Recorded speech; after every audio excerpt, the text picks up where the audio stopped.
So you picked a beautiful tomato, turned it over, and discovered an ugly black spot on the bottom. Yuck. You've met one of the most frustrating problems tomato gardeners face: blossom end rot. The good news is your tomato doesn't have a disease. The surprising news is that adding calcium probably isn't the answer either. Today we're talking about what blossom end rot really is, why it happens, and, most importantly, what you can do to prevent it. Let's dig in.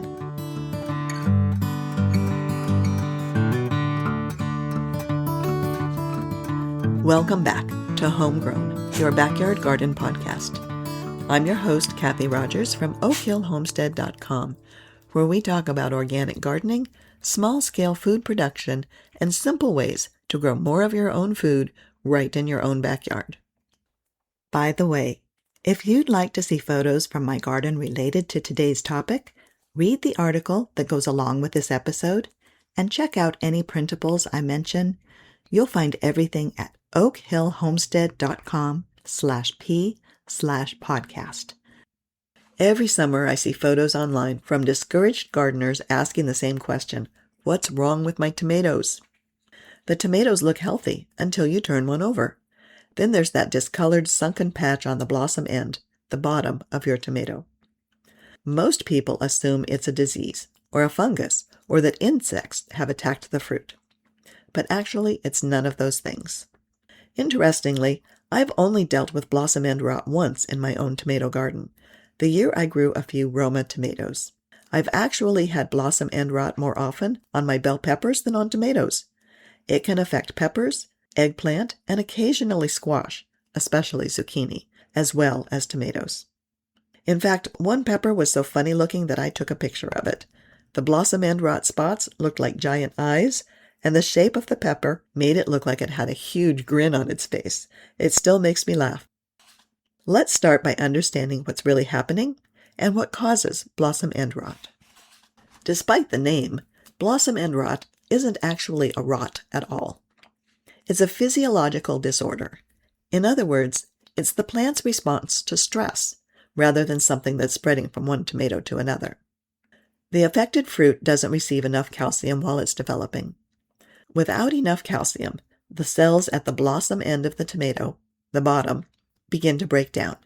And that's why the spot starts out looking water-soaked or bruised before eventually becoming dark, leathery, and sunken. So yes, calcium is involved.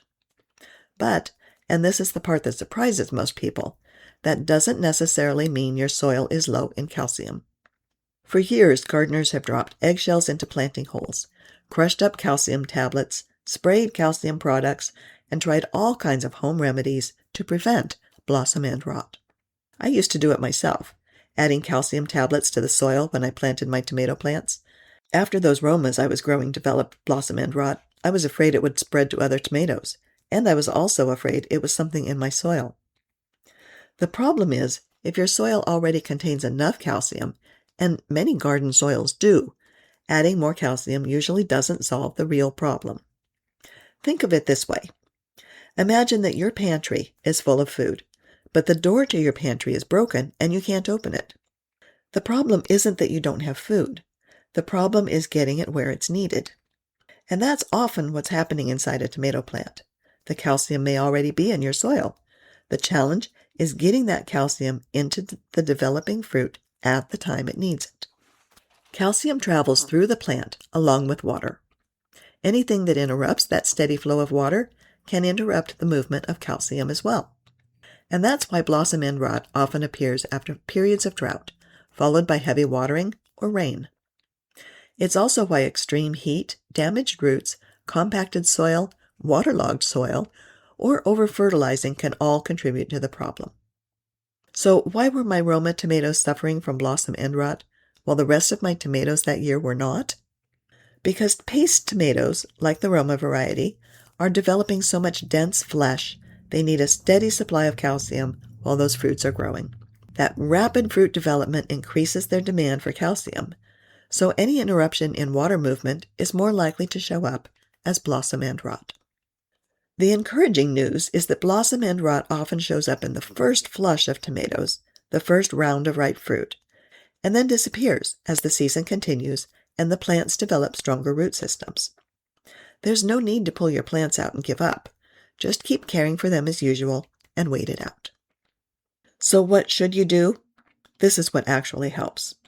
First, keep your soil moisture as consistent as possible. Tomatoes don't like a feast or famine watering. If your plants dry out completely and then receive lots of water all at once, calcium movement inside the plant can be disrupted. Too much water is just as hard on the plants as not enough water. Second, mulch around your plants. A layer of mulch helps the soil hold moisture more evenly and keeps the roots cooler during hot weather. A couple of inches of organic mulch like straw or shredded leaves helps shade the soil and slows moisture loss. Third, avoid over-fertilizing. Too much nitrogen encourages rapid leafy growth, and the plant may struggle to move enough calcium into the developing fruit. And finally, protect the root system. Avoid cultivating deeply around tomato plants once they're established. Damaged roots can't absorb water as efficiently. So you've found a tomato or two that have blossom end rot. Should you throw away that plant? Absolutely not. Many gardeners panic when they see blossom end rot on their first tomatoes and assume the whole crop is ruined. But usually it isn't. Pick all of the affected fruit, continue caring for the plant, and keep watering consistently. Very often, the tomatoes that develop later in the season will be perfectly healthy. That's one of the most encouraging things about blossom end rot. The plant frequently grows out of the problem. Can you eat tomatoes with blossom end rot? Yes, you can, as long as the rest of the tomato is healthy. Simply cut away the damaged portion and use the remaining fruit. But if the tomato has begun to spoil beyond that black spot, then it's best to discard it. And yes, you can add that discarded portion of the tomato, or an entire tomato that has been affected, into your compost pile.